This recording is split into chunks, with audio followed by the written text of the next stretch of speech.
My ex left me and our unborn son when I refused to submit to a paternity test, and years later, he came demanding to see me. I obtained a restraining order after he began contacting us in ways that felt intrusive and unsettling. My name is Addison, and I am 33 years old. It all began when I went to see my good friend Monica, who had been urging me to visit her for a long time. She lived in a quaint little town with quiet streets and charming homes, so I decided to take advantage of my time off work. It was early, summer, and the weather was warm and sunny. Little did I know, this trip would change everything. On the first day I arrived, I was just lounging on Monica's front porch. Late in the afternoon, as the sun was beginning to set, I noticed Dustin, the man next door, tending to his garden. He was simply caring for his flowers, and I felt a sudden connection that I can't quite explain. It was like a spark. Monica came out and saw me watching, and she said that he was a nice guy, though he hadn't been seeing anyone for a while. The next morning, I went to get coffee at the local cafe, and there he was again, sitting on his porch. I felt a little shy, but I approached him and said hello. We ended up talking. My visit was coming to an end, and surprisingly, I felt sad about it. I thoroughly enjoyed getting to know Dustin. On our last night, he took me out to dinner. Wasn't fancy, just a small, cozy restaurant by the water, but it felt meaningful. We talked about our hopes and dreams, our plans for the future. It was the kind of conversation that makes you feel connected. For a long time that evening, we sat on his porch steps sharing stories. We discovered we both loved reading, hiking, and being outdoors. We decided to try a long-distance relationship. It was hard, but we managed. He'd visit me in the city, and I'd visit his town on weekends. The night we shared our first kiss felt like the start of something important. Once I got home, we kept in touch constantly, texting and calling throughout the day. They became the best part of my life, but the distance was tough. Each goodbye felt harder, so I started looking for jobs in Dustin's town. I was lucky to find a great opportunity and decided to move. I also noticed that Dustin had a very close relationship with his mother, Sabrina, who was 57 at the time. It felt unusually close. Dustin seemed to value her input on everything, almost needing her approval before making decisions. Sabrina, for her part, appeared to believe that no one was good enough for her son. I often felt scrutinized, like I didn't quite belong. One evening, not long after Dustin and I moved into our new home, we were still unpacking when Sabrina showed up, unannounced, during dinner. I didn't even know she had a key. It felt like a serious invasion of our privacy. She started reorganizing our kitchen, saying, "This is how I always do it," and began moving things around without asking. Though I smiled politely, inside I felt extremely uncomfortable. She seemed determined to impose her preferences on our space. There were other incidents, like when Dustin didn't show up one evening without explanation, or when we picked out a couch we both loved, only for him to change his mind after Sabrina criticized it. It was like I was slowly losing Dustin to his mother's influence. Eventually, I expressed how I felt. I told Dustin that I felt Sabrina was too involved and that it was affecting our relationship. He became upset and said I didn't understand family values, insisting that Sabrina was just trying to help. We went to bed that night without resolving anything, both quietly upset. After we got engaged, the tension only grew. We had planned a small wedding by the lake, a place that meant a lot to us. But Sabrina booked a church and arranged a meeting with the priest, without even asking. Dustin told me not to worry, that he'd handle it, but he never confronted her. When I chose my dress, Sabrina made critical comments, then dragged me to another bridal shop to try on styles I didn't like. I finally stood my ground and told her I would wear what I felt comfortable in. Even on the wedding day, she tried to take control, directing the photographer, telling the musicians what to play, and criticizing the decorations, flowers, and cake. I had to gently ask her to let us enjoy our day. A year later, Sabrina lost her job when the store she worked at closed. Dustin and I agreed to help her by covering her rent until she got back on her feet. I genuinely wanted to support her. I helped revise her resume and prepared her for interviews. But time passed. Every interview seemed to go wrong for a different reason. A full year later, she still hadn't found work, and our finances were strained, especially after I found out I was pregnant. We were overjoyed about the baby, but financially it was tough. I had to stop working late in the pregnancy, and our savings were depleting. We realized we couldn't continue paying Sabrina's rent. Dustin agreed to talk to her. During lunch, we explained the situation gently. Sabrina was visibly upset. She talked about everything she'd done for Dustin over the years, and insisted she'd been trying to find work. I reassured her we had done our best, but we needed to focus on our growing family. I suggested more affordable living arrangements, but she refused. A few days later, Sabrina returned and acted like everything was fine. She was warm and friendly, chatting about the baby. I felt relieved. thinking the tension had passed. That afternoon, Dustin received a phone call and quickly left without much explanation. Hours went by. I called him several times and finally he texted to say he wouldn't be coming home that night. I felt a pit of worry in my stomach. The next day, I had an important doctor's appointment. Dustin was supposed to come, but I went alone. When I returned to the house, I was devastated to find all my belongings, clothes, books, everything, on the porch. A note on the door claimed that Dustin believed the baby wasn't his. The accusation was deeply hurtful and completely untrue. The door was locked. I was stunned. I went to Monica's house next door.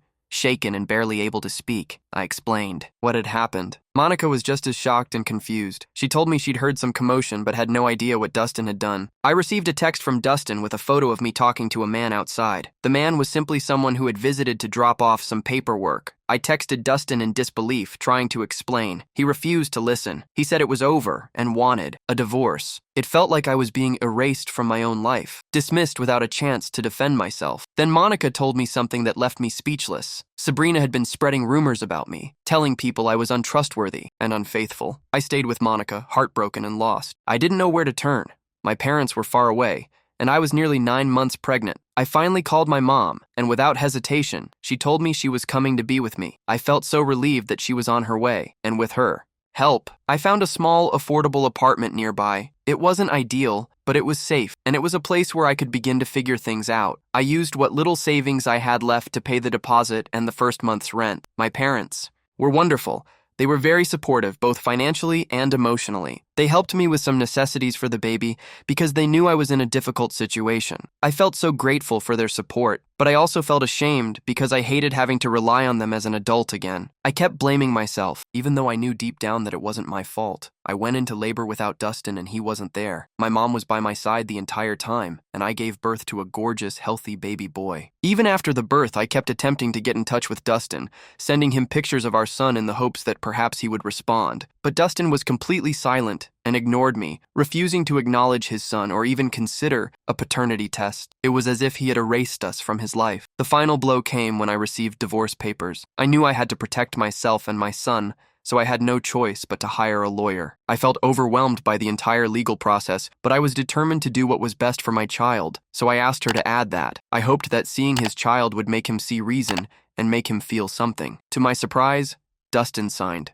the papers giving up all parental rights to my son. He didn't argue with me at all, and the divorce was completed swiftly because Dustin didn't dispute anything. I was now officially a single mother, and raising my son by myself was extremely difficult. It was physically and emotionally taxing, with sleepless nights, constant demands, and the overwhelming weight of responsibility. There were good days and really bad days, and my support system was everything. My mom, my dad, my friends, especially Monica, who was essential to my survival. I was fortunate to have my friends offer emotional support, bring over meals, and give me a much-needed break now and then. However, I still wished Dustin was there to share the load as a father. When I learned that Dustin was getting married, again, it felt like a fresh wave of betrayal, as if he simply moved on without thinking while I was struggling to raise our son alone. I began to think that Dustin must have dated this new woman while we were still married, because it was the only plausible explanation for why he had moved on so quickly and effortlessly while I was struggling day in and day out as a single mother. It was extremely painful and made me feel worthless,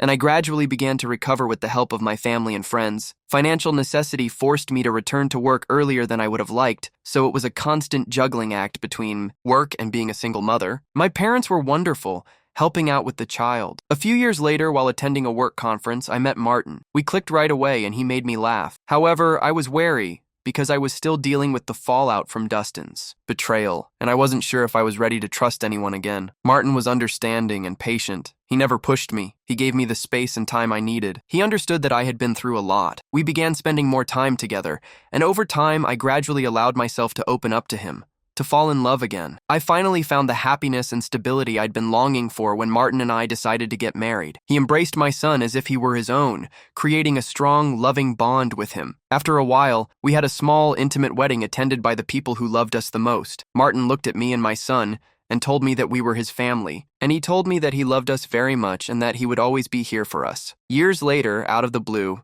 I received a text message from Martin. When Dustin showed up at my door a few days after that text, I was shocked and nervous because I had no idea how he had even found my address. He demanded to talk, saying he wanted to see his son. I felt a mixture of fear and anger, but I reluctantly let him in, telling him he had 5 minutes. Dustin immediately started talking about how he wanted to be a family again and how he wanted to make things right. He said he'd made a mistake. I lost it. I unleashed years of resentment and anger, the abandonment, the suffering he had caused, me and our son, and the fact that he and Sabrina had turned our lives upside down. I told Dustin that my son had already found a father, Martin, who had legally adopted him. Dustin became upset and dismissed Martin, claiming that he was only a stepfather. We argued, and he insisted that he had rights. I reminded him of the documents he had signed, which gave up all parental rights. I felt threatened and cornered, and I warned him that I would call the police if he didn't leave right away. I was upset and raising my voice when I received a call from an unknown number. It was Sabrina, who began yelling at me and accusing me once more of keeping Dustin from his son. I hung up and blocked the number, and thereafter, Dustin began to harass me. Despite my blocking his number, he contacted my mother and friends, who were attempting to reach me, and Sabrina joined in too, leaving upsetting messages. I felt overwhelmed, anxious, and increasingly concerned for both my son's safety and my own. I was always afraid that he would return and possibly become more aggressive. I knew I had to protect my son from Dustin's unpredictable behavior, so I told Martin everything that was going on. He was furious and extremely protective, and he wanted to confront Dustin, but I pleaded with him not to because I would rather not make things worse. He asked me to call 911 and not open the door if Dustin or Sabrina ever showed up. I then contacted my lawyer once more for legal advice and protection, telling her about Dustin's visit. My lawyer assured me that Dustin had no legal standing to see my son. She reminded me that Dustin's parental rights had been completely terminated by Martin's legal adoption. She strongly advised me to obtain a restraining order against Dustin, which I did. However, now that I am contemplating whether I made the right decision in keeping my child's biological father away from his son and going to the extent of obtaining a restraining order, I can't help but check Dustin's social media because I was curious and needed to know what was going on in his life. I was surprised to learn that Dustin was once again divorced, which didn't come as a surprise given his past. Even though I tried to ignore him, Dustin kept calling and texting, and Sabrina kept sending unpleasant messages. It was unrelenting. I tried to be strong, but the constant harassment was wearing me down. I took my son to a local park in an attempt to have a typical fun afternoon, enjoying watching him play and trying to forget about Dustin. I guess it confirmed my belief that he was the problem, not me. I shared my discovery with Martin, being open and honest with him as we always were, and he remained supportive and focused on protecting our family. After being with Sabrina for a short while, Dustin suddenly approached my son and tried to talk to him. I immediately reacted by moving between them and protecting my son. Dustin then began accusing me once more, saying that I was being unfair and that he had a right to see his son. I told him firmly to leave us alone and warned him once more that I would call the police if he didn't. Dustin ignored me and insisted on seeing his son, claiming a right to be a family. I was about to call the police when Dustin finally started to walk away. He turned back, raised his voice, and told me I was a bad mother and that I would regret keeping him from his son. I stayed at the park for a while trying to calm down, reassuring my son that everything was okay. I was deeply shaken by the encounter, and when I got home, I told Martin everything. He was furious and wanted to confront Dustin, but I begged him not to because I was afraid it would only make things worse. He walked away after muttering something I couldn't hear, but he continued to do so in a way that made my skin crawl. I realized I should have called the police immediately, and I acknowledged that I regretted not contacting them right away. Update 2. I followed my lawyer's advice and got a restraining order against Dustin. This legal protection gave me a sense of security and some measure of relief. When Sabrina learned about the restraining order, she attempted to call me, but all of her numbers were blocked. Dustin was legally barred from contacting me or my son through my lawyer. I sent Dustin a message in which I said that if he truly wanted to discuss issues about his biological son, he must only communicate through our legal representatives. I wanted to show the court that I wasn't being unreasonable by agreeing to communicate through the appropriate channels.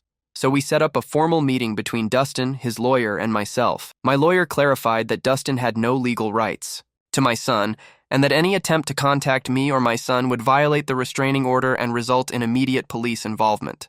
Dustin's lawyer objected to this, telling my lawyer that his client had the right to say that it was Dustin's son, but my lawyer quickly put an end to that. She was very firm, and Dustin remained mostly silent during the meeting, perhaps realizing the gravity of the situation. Since that formal meeting, Dustin has stopped all contact, which I'm relieved about. But I'm still cautious because I know that Dustin's past behavior doesn't guarantee he'll stay away forever. I'm focusing on my life with Martin and my son, trying to put the nightmare with Dustin behind us, and I'm thankful for the support I've received. A tranquil future, even though I know I'll never be able to fully unwind, because all that's important is having a great husband and a lovely son.